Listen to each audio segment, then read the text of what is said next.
Welcome to the Media Leader Podcast. I'm Jack Benjamin. We are glad to be back after a holiday hiatus. We hope you've had a very happy new year, and what a new year it has been already. Just in the past week, Meta has shaken the media and advertising industry by significantly changing its stance on content moderation, and Bauer Media Group has, pending regulatory approval, acquired Clear Channel Europe North. Both stories were big discussion points among our audience at our annual Year Ahead event on Thursday. Speaking privately to attendees, multiple individuals at agencies and leading trade bodies expressed relative dismay at Meta's content policy changes, but noted that no clients have yet suggested an interest in reducing spend on the platform.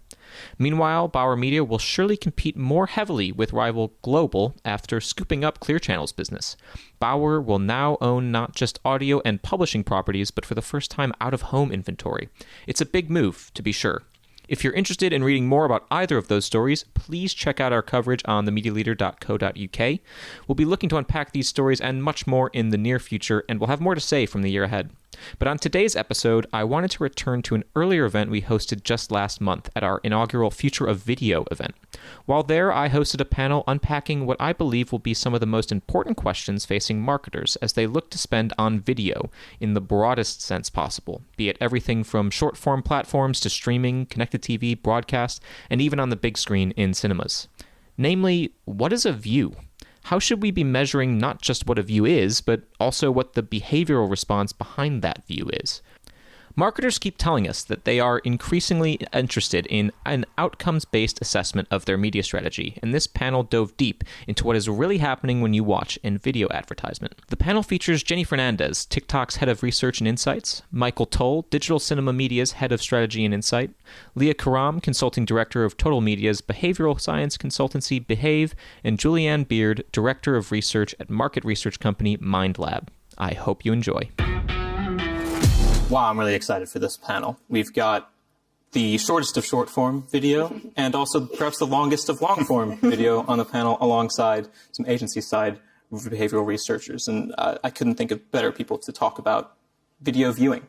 And I wanted to start with a topic that was also raised earlier, if you were here this morning as well, which is a very simple question that has a very complicated answer, I imagine, which is, what is a view? So, Jenny, why don't you start us off? How does TikTok define a view? Yeah, so in terms of TikTok, a view is just as soon as a viewer has an exposure to the video, that is considered a view. But when we think about the research side of things, it's kind of having a meaningful connection with that view is how we think about the view. So as soon as they see it and have some sort of reaction to it, that's how we consider a view, more on the qualitative side. Right. So in terms of exposure, is there an exposure length involved? No, as soon as the exposure, as soon as the kind of video pops up, that's considered a view. Okay, I'm going to ask a panel about that in a second. But Michael, in terms of cinema, how does cinema consider views? I was hoping you were going to go to the neuroscientists first to get the scientific answer before the media people get involved. But from our side, I guess we sit slightly differently in the video world because people are buying emissions, and those emissions translate into people in the room who are watching ads. And then we know from the work with Lumen, because it's the low distraction environment, that they're watching the ads for the vast majority of their exposure. So, but it obviously works in a slightly different way in that you're buying emissions that then translate into ultimately a view where we know that about 80% of your ad, a 30 or a 60, get viewed in that environment. So, yeah, at different ends of the spectrum. The currency is admissions that some people might be in the bathroom or getting a drink or something. But there's a proportion of the audience, and we're doing some work currently looking into that. But actually, the vast majority of people are there for the ad break, but by the end of the ad break, and for the premium positions that sit at the end of the reel. So there's a factoring element of, people in the room factoring for attention to ultimately then get you to an exit point of what the views then look like. Okay, so very different ideas of what a view is.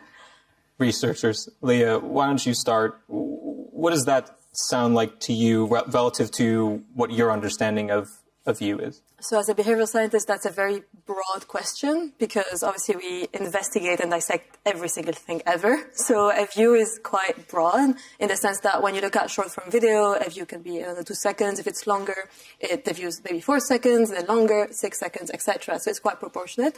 Same with cinema. Obviously, you've got to have different metrics to do that. So from a quantitative perspective, a view can be defined based on the format and the format strategy and what it's looking to achieve from a user perspective. But if you look at it from a neuroscience or behavioral point of view, a view is literally anything we're willing to interact with, or as you mentioned, Jenny, like a meaningful connection that you actually make. And obviously we're in an ecosystem at the moment, and we're obviously going to talk about it around video overload. There's a lot out there, so it's harder than ever to define what a view is. So I'm really excited for this, because I'm really excited to sit here and understand your point of views on a view as well. But from our point of view, is a meaningful connection with some content, but it's all based on the format. It's very different, and we need to define views differently across each format. So what's a meaningful connection on each format? Yeah, and I would echo that, and I would also say there isn't really a hard and fast definition of what exactly, at what point does it turn into a view? Is it 1 second, is it 4 seconds, is it 10 seconds? But it really depends on what you're trying to get out of that view, that exposure. If it's just merely, I don't know, you showed a horse and want people to recall that they saw a horse, a second is enough. But if we're talking about actually impactful, meaningful exposure to content, usually you do need quite a bit more than that, because what we're really looking for a lot of the time isn't purely just people visually perceiving something, but rather in some way interact with the content, either on an emotional basis or on a cognitive basis. And a lot of the time, you probably need at least sort of 8 to 10 seconds for that to even really start getting going. But that's not to say that something shorter couldn't have an impact, couldn't leave some sort of lasting impression. Karen Nelson-Field is the CEO or founder of Amplified Intelligence, the new CEO now. She spoke earlier at the event. I'm not sure if she's in this room, but she was also referenced yesterday, sort of saying around 2.5 seconds, 2 to 2.5 seconds is needed just to make some sort of connection. And so I guess, Jenny, a question for TikTok is, surely not all of those impressions are necessarily meeting that threshold on TikTok. So are views being counted accurately? So I would say more on like the time, like the 2 seconds, 6 seconds that we talk about in TikTok, that short form kind of short form video in general. The way that kind of viewers interact with it is a little bit different as well. So you can get a lot of impact in the first 2 seconds. And we've done a lot of research that shows that ad recall awareness within the first 2 seconds is really high. And it's more about the type of content and, again, the mindset. So those occasions that the user goes to their phone and they're kind of ready to be fully immersed and they're kind of expecting a short form video, that connection can happen really quickly within the first 2 to 2.5 seconds. You can kind of create that really kind of impactful emotional impact that kind of. So there's a different expectation from the audience, and also the creative, I imagine, would be designed perhaps around those early seconds. Yeah, those occasions where people pick up the phone to be entertained, or they just have a break, and they're in that mindset to kind of be entertained and within a very short space of time. To add to this, obviously TikTok has a For You page. Obviously, it's the core of the platform. So potentially, because it's the default option and you've got this algorithmic content ecosystem that comes through and shares information that you're interested in, and things that you actually want to look at, then the impact is stronger. So that's why the format itself, I don't know if you see this as well, because of the nature of the content and the way the algorithm is built, then a view is defined quite differently, and that connection and that emotional rapport that you have with the content is actually stronger. Yeah. Do you find as well with this 2 to 3 seconds that you're mentioning, that's usually the time that we're sort of seeing that in that time, a lot of the time people decide whether to actually watch the rest of the content or scroll on. But there's something really interesting about a platform like TikTok, which is that people are already primed to actively interact with the platform. And we actually see that makes a big difference in sort of embedding information, because people are already sort of cognitively primed, really actively paying attention to what they're doing, because they're about to decide, are they going to, watch this, react to it in some way, or scroll on. And we actually see this a little bit in a slightly counterintuitive way as well with YouTube ads, where when you have skippable content, people are often more likely to actually recall, even when they skipped the ad, just because they were ready, waiting for that time in some ways, paying attention in that moment more so than an unskippable ad where they just zoned out completely, might have turned the volume down, etc. So there's something quite interesting, I think, that gets underemphasized when people talk about those short form platforms quite a bit. This is quite interesting. I want to make sure I understand this correctly. An ad that is, let's say, 30 seconds unskippable, that could even go on a TV or I suppose in the cinema, although you can't mute a cinema, but you can mute a TV, you can mute your desktop if you're watching YouTube on a desktop or on your phone. But being forced to actually interact and say, I don't want to watch this anymore is actually somehow more effective in sometimes. There's actually some research done with Channel 4 where actually watching TV was classified as more of a relaxing, exercise, if you will, than scrolling on TikTok, because you actually, even if you don't think you're making a certain action or you're doing something actively, you are. Because you're obviously scrolling through it. Same with YouTube ads, you're making an action to skip it. So you tend to recall it, you tend to watch it. So again, it's really interesting to look at that because there's this active behavior that we're not even aware of. We always talk about passive content consumption, but subconsciously there's this active factor that comes into play when people scroll on TikTok. That's why the impact of a view for short form videos is kind of shorter and stronger.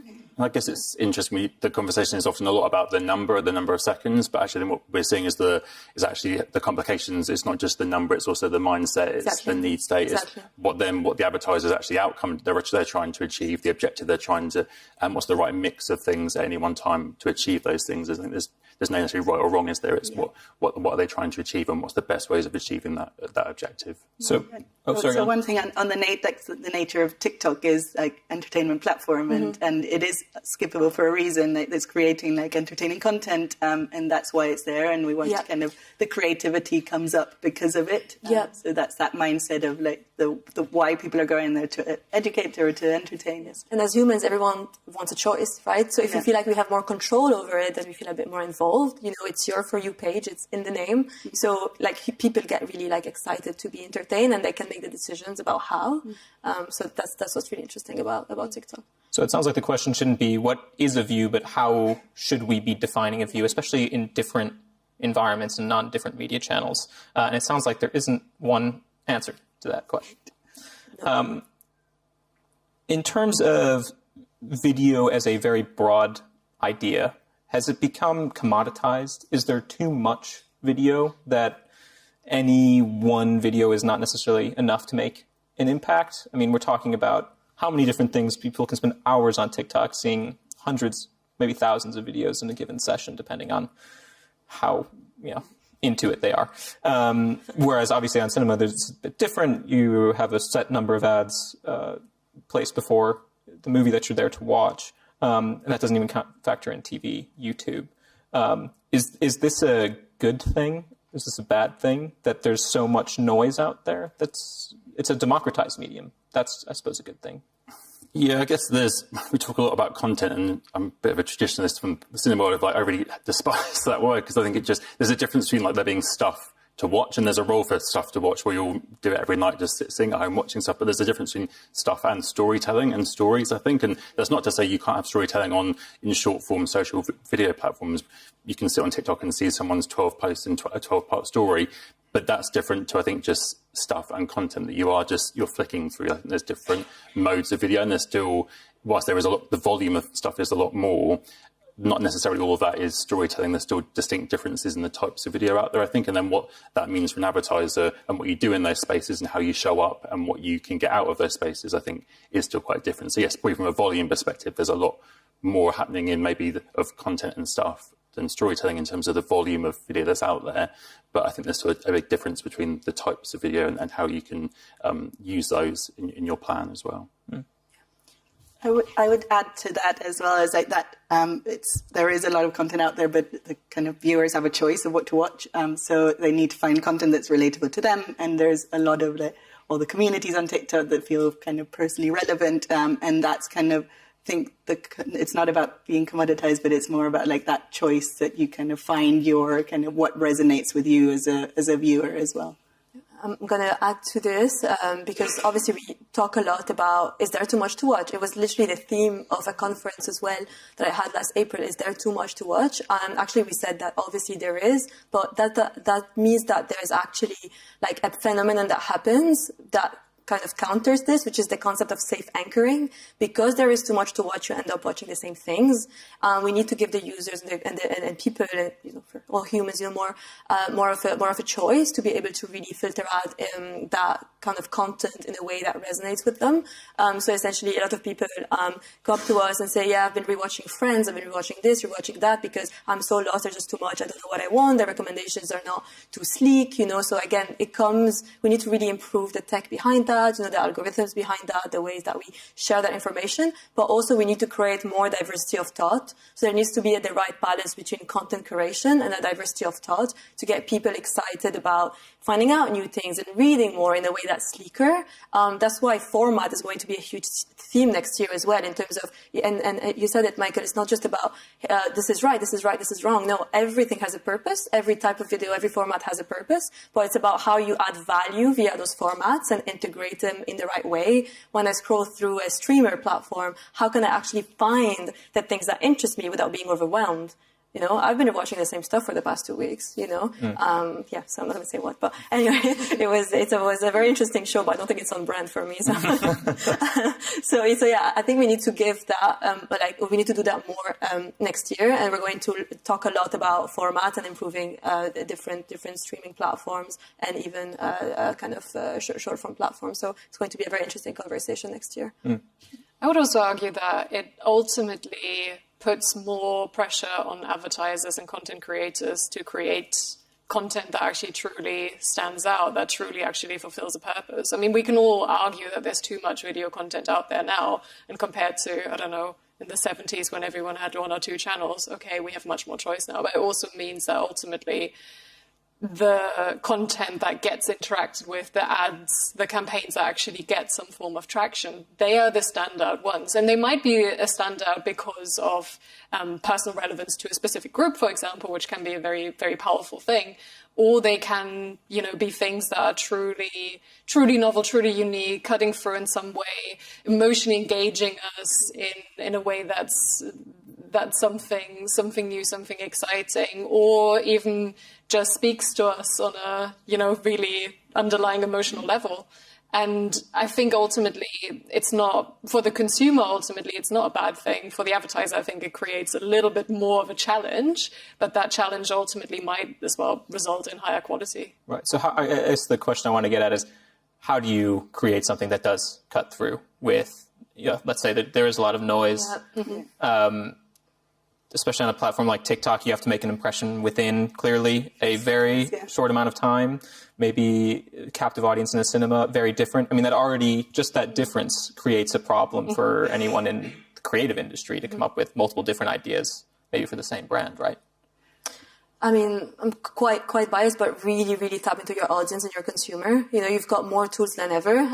We obviously always speak about creating better content on platforms, but at the end of the day, even for movies and all of that, listen in and understand the type of entertainment that you want to create and the purpose of that. So really dissect your audience, really understand what would resonate with them, what they see as, emotionally engaging, but also you mentioned that make sure that it's high quality. And I think with a lot of competition comes quality, because then that gets people to challenge themselves and brands to challenge themselves and do better. So really understand your audience, listen in, because they've got more power than ever. We're all consumers. We've got more power than ever. So listen in. There are so many tools to listen into real-world conversations today. Quantify them, quantify the sentiment, quantify the intensity of that sentiment. You could use AI to quantify the intensity of sentiment as much as sentiment to understand demand. So I say really dissect that. Create a whole ecosystem around audience strategy and audience understanding to be able to develop things that actually cut through. Put the human back to the equation.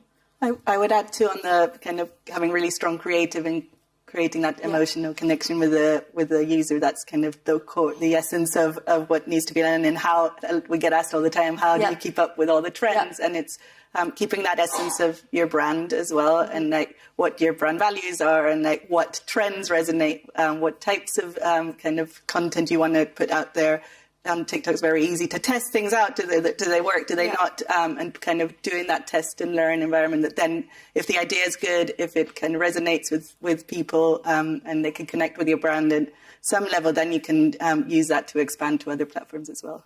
And I think, I guess, from a creative point of view, again, maybe a challenge, but also probably exciting in that for different formats, you might have to create creative that is trying to grab attention in a couple of seconds, whereas other environments might have that attention baked in. So actually you're creating for an environment that has that attention. So the possibilities are more endless in that sense, which could be a challenge or a benefit.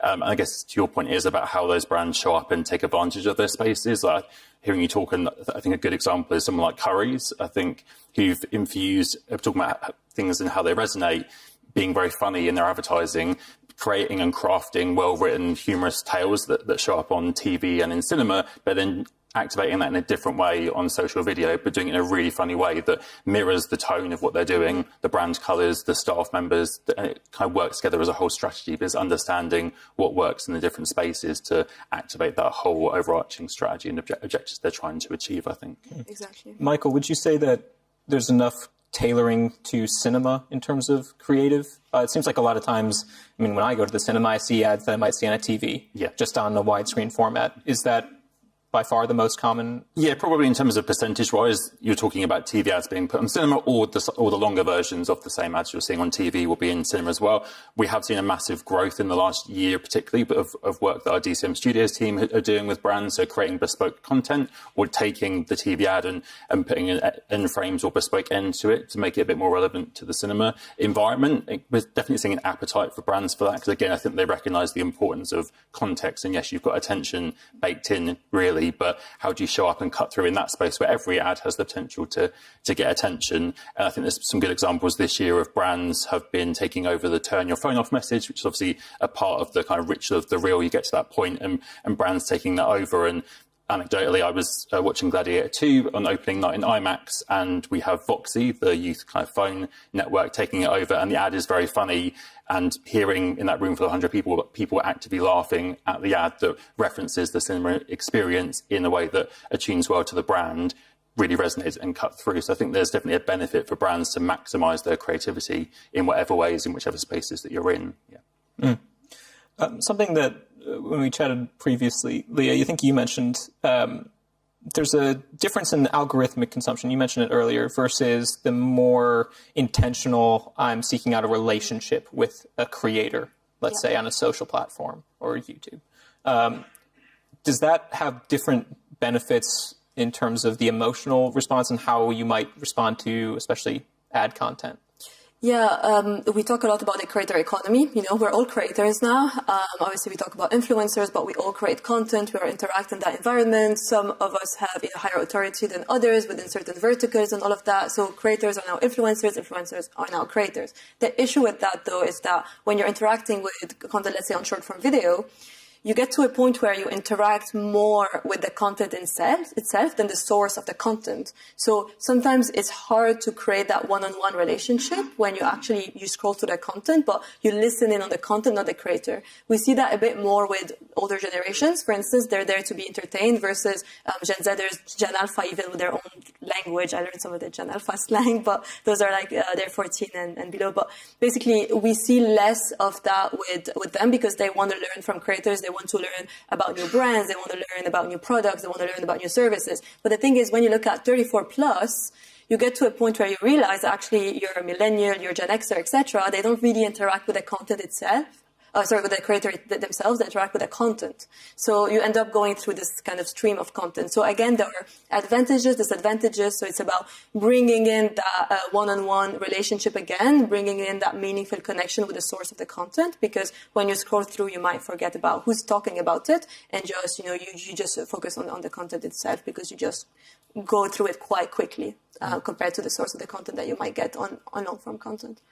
I would say one advantage that's really brought in by that sort of, if you're already aware of the content creator and you might already have found some sort of, you might have interacted with their previous content and things like that, is the expectation changes. And I think that's one of the things that is a struggle sometimes for ad content. You almost have to win people over quite quickly for their attention to be fully there and for their sort of, for them to concentrate on what's going on. And I think sometimes having a bit of a relationship or recognition of a creator or a source of content can go a long way. And I think that spans generations, but in various different ways, I would say. Yeah, exactly. That's why with younger generations, so let's say Gen Z and the beginning of millennials, we see that. So we see the fact that, okay, you want to learn from creators, but the lack of attention that we see, or the lack of meaningful communication and connection with those creators, comes from 34 plus.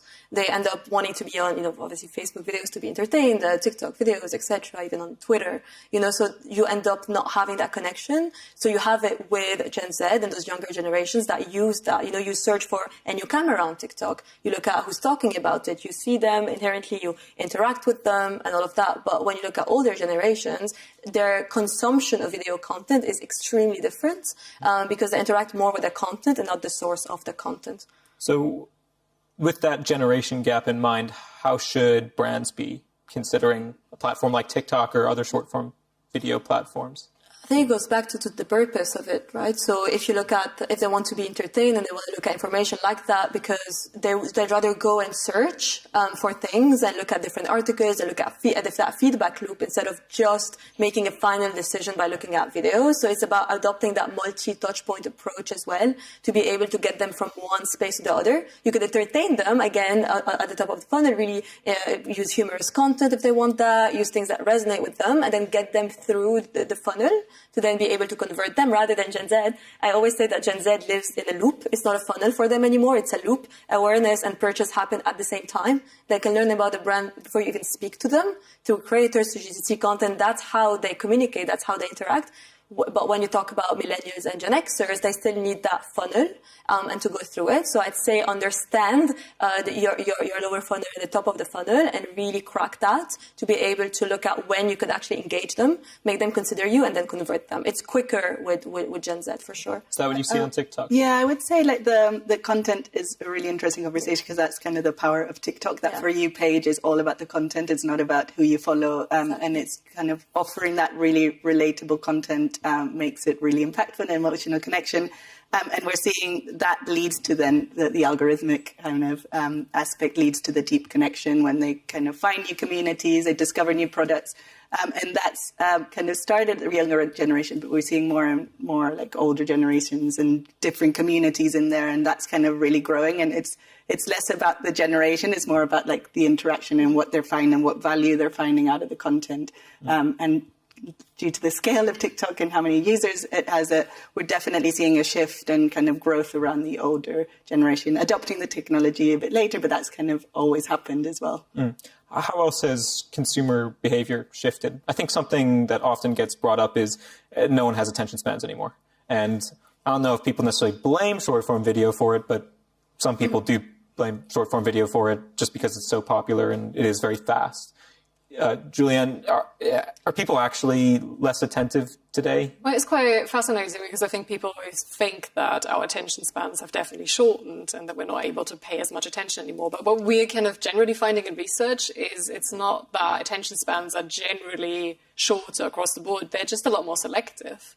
So what we find is that people struggle to keep paying attention to sort of mundaner tasks, probably a lot more than they used to in the past, but they're still able to actually pay very sustained attention and very engaged attention to content for a really, really long amount of time. I think some of it is more a reflection of behaviors and choices that we're making rather than our cognitive processes. And I think one of my favorite examples personally is I sometimes struggle to commit to watching a movie in the evening, and instead I'll end up watching 45-minute long episodes of some TV show very attentively. Which ends up, but I mean, like, that's like a continuous storyline that adds up to the length of about 2 full movies at least. And I just didn't want to commit to start with. But yeah, we're not really seeing that. It's not like our brains have fundamentally changed. They're so hardly rewired that we wouldn't be recognizable, to someone from 100 years ago, anything like that. But it is just the landscape that's around us, the choices that we have, and the instant gratification we can get from a lot of the content sources that didn't used to be around have fundamentally changed how we react to content and how we engage with and seek out content. But I do think it's an important distinction to make. I would agree on the choice It's like the choice you make to scroll through some TikToks, or the choice you make to go to the cinema and sit there for 2 hours.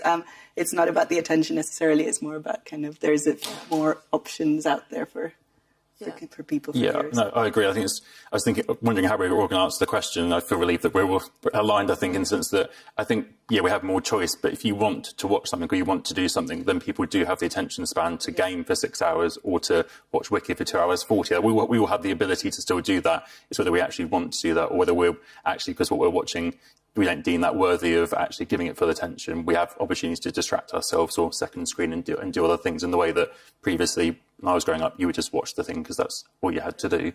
So I think it's just a slightly different variation on the theme, but we will have the ability to pay attention if we want to. The full attention point, I think, is actually really important because, especially, we talk about second screening all the time, especially when you're at home, that you might be watching TV, but you're also on TikTok or reading the news or something like that. In terms of how does that change behavior in terms of what, especially advertisers need to be thinking about, whether it's trying to get attention back visually or via audio cues? Obviously, it depends on the channel. I'm curious how advertisers should be making decisions around that.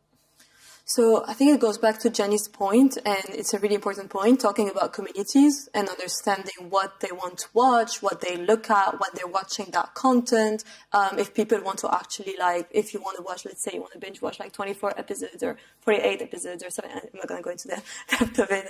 But basically, it all depends on what you want to do and how you do it, because at the end of the day, because we've got TikTok and we've got different types of like channels and platforms that we can look at alone as well, because if you're in a family household, for instance, then you can really watch TV on your own. If, again, there's just a room, so that behavior is quite different. But let's say you put TV on to watch something very passively, for instance, you'd want to keep up with your friends on your phone because your phone has everything, it's integrated. You've got your WhatsApp, you've got your Instagram, you've got your TikTok, so you're on your phone anyway. So you end up within that process of, and that's how it starts, by the way. Usually that's how it starts. There's a social norm that comes through on your phone, and then you end up on your phone. 80% of the time, that's how it starts, because your intention was to watch something, and then you get on your phone, you get a trigger to be on your phone. So you end up getting a notification from TikTok, hey, check this on your For You page. You go to, thanks, Jenny. You go to TikTok, you're like, oh, this is way more interesting than what I'm watching because it's way more relevant.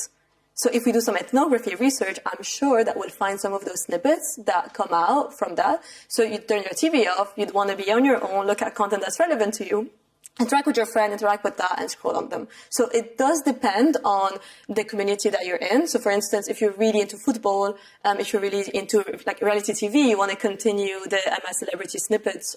I'm not targeting myself, but on TikTok, to look at their feedback, to look at their stories. So increasingly, within communities, there's this merging of short form and long form content. You watch a football match, you want the results and you want to listen to people and the players. You watch I'm a celeb, you want to watch the interviews.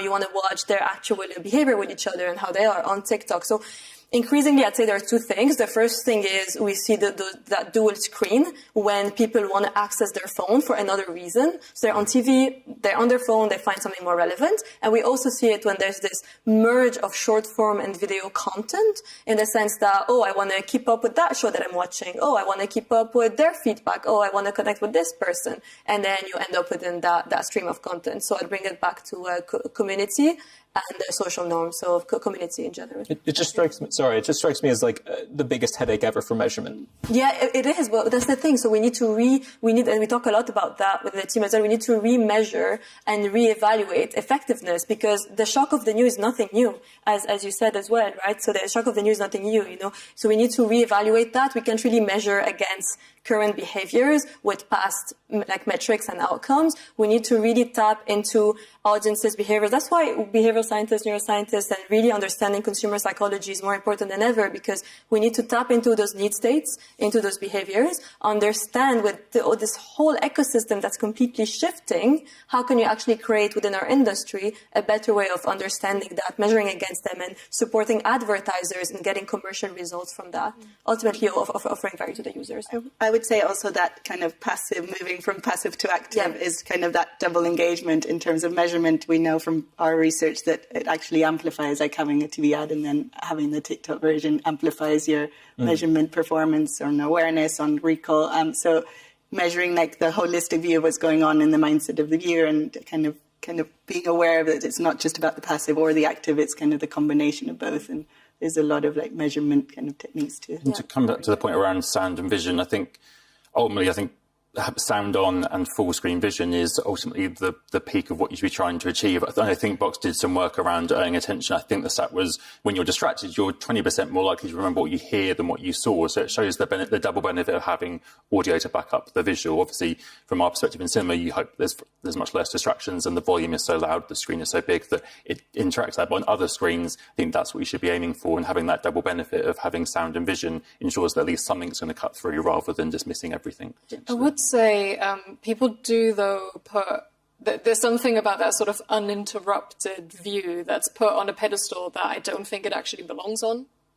Because what we're seeing is even when people have been, in the past just watching a program or an ad, or even when they are sat in front of the TV, or even to some extent in the cinema, slightly less so, you don't always get full attention just because someone is listening or is sat there looking in a direction, looking at the screen, technically being able to hear everything that's going on. Attention ebbs and flows. And I think a lot of our behavior now with the dual screening and introducing secondary tasks, etc., is more of a reflection of that and can result in problems if that ultimately then completely draws the attention away from the program.